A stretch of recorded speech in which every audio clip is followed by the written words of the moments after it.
Katkum kekerwa balapha the Most Reverend Victor Lingdo Didi, Archbishop Jong Kajalan Yamba Shillong, Ulapintip Bamenta Kasngi ka Arpau Terik Nailar Arjar Apusan, Upadar Francis Karwanlang, Ulaklatno Nazareth Hospital Shillong, Hakapor, Prabajimin Step.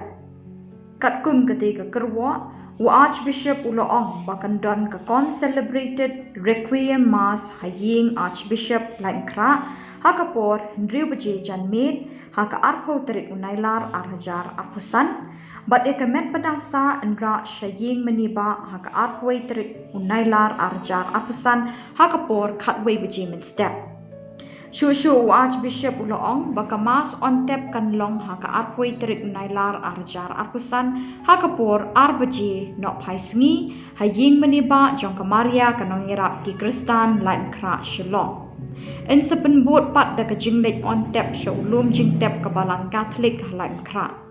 Archbishop ukot ngobhaya barok kiriuniam kilingdo kiriunget bat kiparlok jong u bandway na kabenta kajingjat hait kamensim jong u.